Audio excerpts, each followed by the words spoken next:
There's a new Steam Deck console in town and it's called the Steam Brick. How's it going, everyone? As always, my name is Jimmy Champagne. This is Deck Ready, my channel all about the Steam Deck. I'm still evolving my new setup here. I got some warm lighting to make it less harsh on my face so you can't see my amazing acne scars. I think it's pretty cool, so I'm gonna stick with it. Hope you had a great weekend playing video games. I can't believe I did it, but I finally beat Kingdom Come Deliverance. I played 99% of this game on the Steam Deck, and then for the last run of story missions, I moved over to my TV.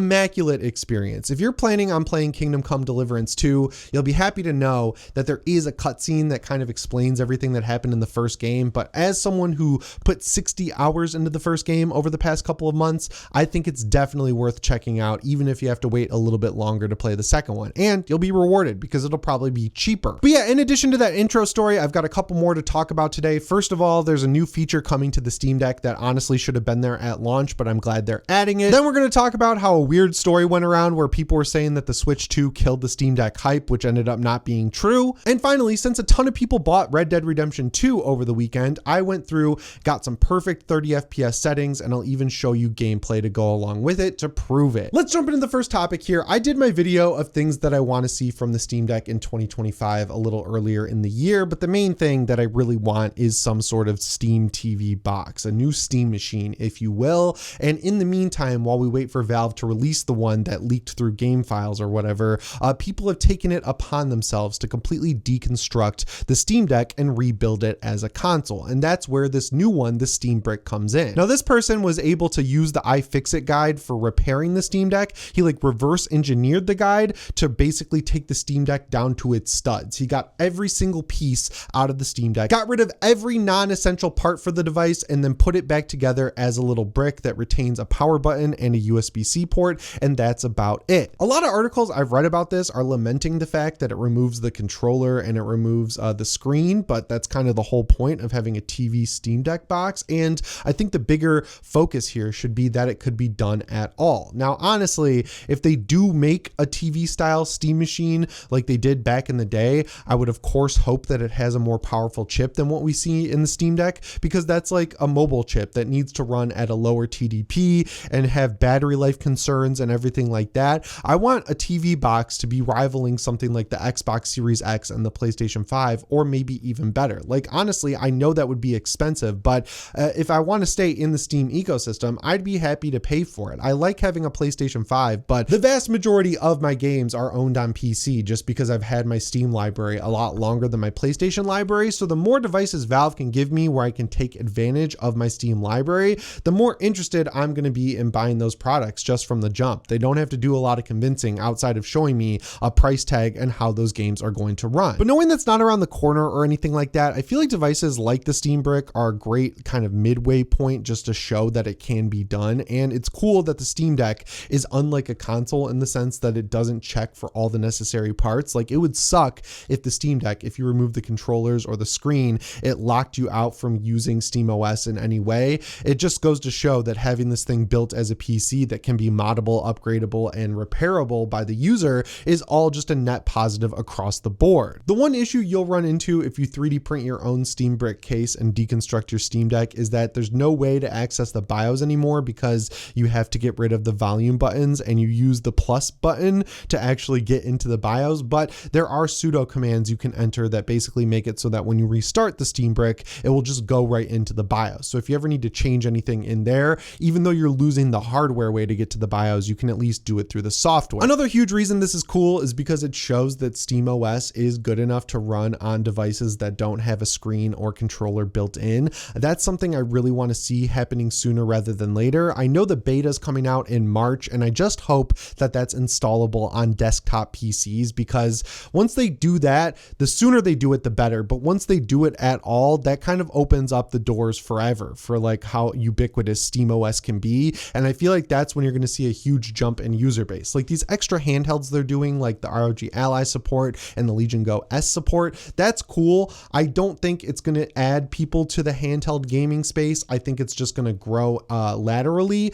People who have a Steam Deck LCD from launch and want more power, if they see that the Legion Go S performs better, they might pick up a new Legion Go S just to use until the Steam Deck 2 comes out, or maybe they'll end up loving it more. But putting SteamOS on devices like a desktop rig or a new console that Valve is making and selling themselves, that's what's going to get new people in the door. You got to have different ways to interface with SteamOS that capture a different audience, and that's what's going to grow it from the bottom up, basically, like how they've done with the Steam Deck itself. Regardless, I think this is a really cool project. I'm really happy to see it. I hope we don't have long to wait for an official Steam machine, but just the reassurance that it can be done is nice to see. Anyway, that brings me to the second news story here, which is we're getting a great feature on the Steam Deck that's going to help its longevity. And honestly, I'm shocked that it took this long to get to the device. So if you've got a newer phone, you know exactly what this is, but essentially there's a way to protect your battery's health by only allowing it to charge to 80%. Now, I always thought that was a little bit weird because, you know, phone batteries don't last all day, especially if you're on your phone a lot like I am when I'm out at the bar or something like that. Even with my iPhone 15 Pro Max, I run out of battery all the time because the battery health has gotten so bad. So like charging to 80% doesn't really seem like the best thing ever, but when I was reading into it, it seems like it just reserves the last 20%. So it's there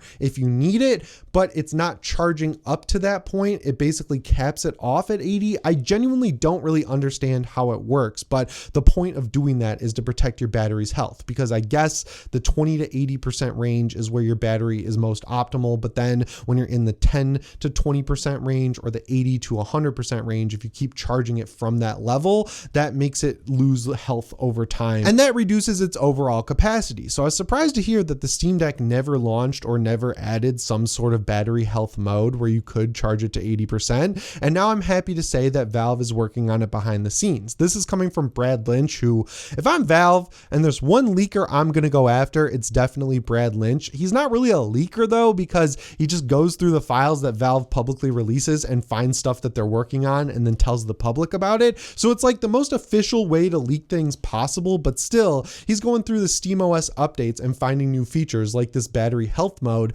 that'll let it only charge to 80% and then turn off the power input until it drops low enough to kick it back in. And I think that's good, right? Like, it's a handheld console, and yes, as we talked about in the last story, it is moddable, it is upgradable, it is fixable. But while that peace of mind is great, it's obviously better to prevent ever having to fix it in the first place, because, you know, taking the back off and getting the battery out, the battery's adhesive down, and like people don't like doing stuff like that, especially with the whole goal of the Steam Deck being the middle ground between a console and a PC. So like, I'd prefer them add this feature in that allows it to charge to 80% and protect the battery as long as possible, because, you know, anything you don't have to do makes the experience better as a whole. I know there's people out there who love tinkering with stuff and have even messed around with putting bigger milliamp hour batteries in the Steam Deck and things like that, but I'd say the vast majority of people just want the thing to last as long as possible and not degrade over time. So yeah, adding in this feature, it's cool. Apparently they're working on SteamOS 3.7.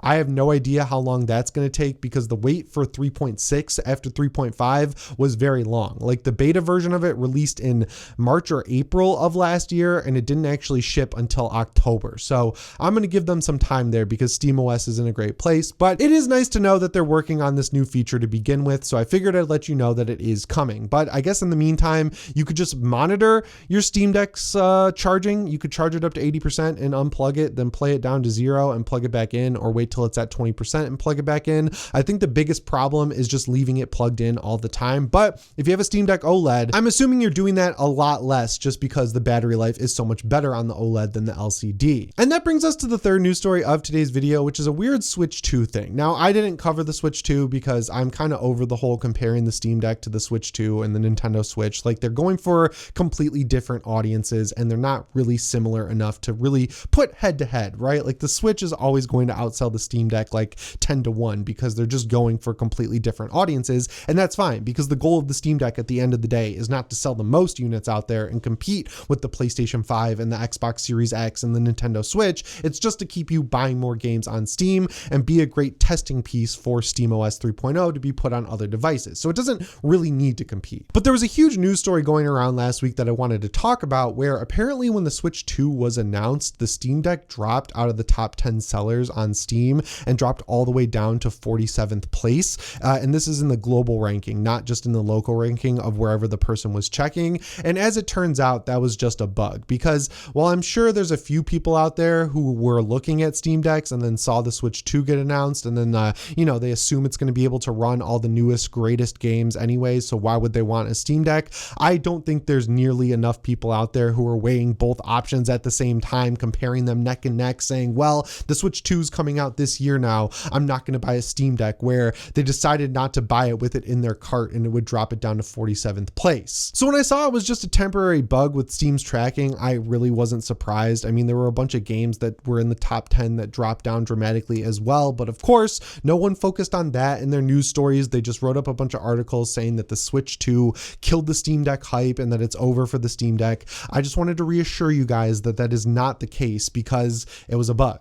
The Steam Deck immediately rose back up to like the 3rd or 4th spot where it always sits, and it doesn't really give you a good metric on how many are selling, just because that list is ranked by revenue. So like the amount of sales, the amount of money made added up in total, that's what puts you up the ranking on the list. So the Steam Deck being dramatically more expensive than a single game, like, you know, a game is $70, a Steam Deck starts at $400, it's going to be a lot easier for that revenue to compound and get it higher up the charts. But the fact that it consistently stays in the top 10 sellers is good, because that means there's always new people buying the Steam Deck, enjoying it, and getting into the experience, which is what we want to see at the end of the day. Anyway, that brings me to the 4th segment of the video, which is I tested Red Dead Redemption 2 on the Steam Deck, and I think I found the best setting. So I've been aware that this game runs well on the Steam Deck for a long time, and then I noticed it was on sale over the weekend, and I saw a news story that it actually hit its peak concurrent again on PC, which was around 77,000 people playing at the same time, which is really good. I've been meaning to replay this game just because it's winter here in Michigan, and that game has great summer vibes. It has a great recreation of summer in America, so it's just nice to feel like you're getting outside even when it is too cold to get outside. But over the weekend, it went all the way up to like 36 degrees, so I went to my dad's house out in the woods and walked around out there,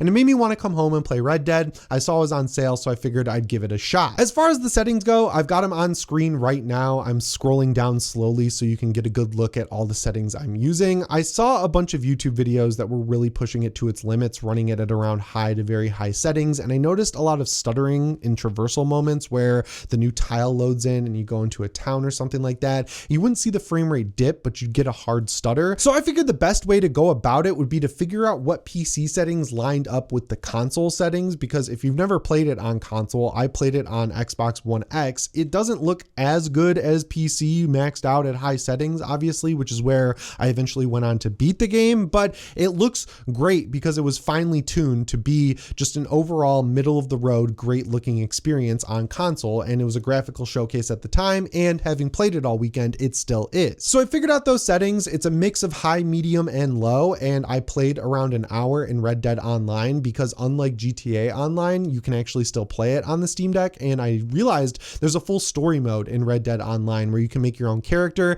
So I made my best interpretation of Kurt Russell that I could. I named my horse Coco after my Shih Tzu, and I went out into the wilderness of Red Dead Redemption 2 Online, and I got a hard lock 30 FPS no matter what I was doing, whether I was in a shootout, whether I was in a bandit camp, when I was blowing up barrels, when I was in Blackwater, when I was in other towns that were full of people. I never saw the number 29 once the entire time I was playing. So while I'm sure you could push the graphics a little bit more than I did and still get a pretty consistent 30 FPS, I think using the console quality settings is more than good enough, and you get like 2 to 3 hours of battery life out of it, even if you're running Red Dead Online, like connected to the online servers the entire time. I played it down here in my basement and got my workday started a lot later than I should have, because I got fully engrossed in Red Dead Redemption 2's online mode. It's always going to bum me out, man, that they abandoned Red Dead Online. It's just so good being able to roam around that open world as your own character, but I never played it, so I guess there's a lot of content there to dig through, and I'm going to be spending a lot of time over the next 2 weeks while I wait for Kingdom Come 2 doing that, just because I want to feel like I'm outside in the summer, because man, I am sick of this winter weather, and I'm sure you are too if you're experiencing it. Anyway guys, that's all I've got for you in this video on Deck Ready. As always, my name is Jimmy Champagne. I'll see you in the next one. Thanks for watching, and shape on.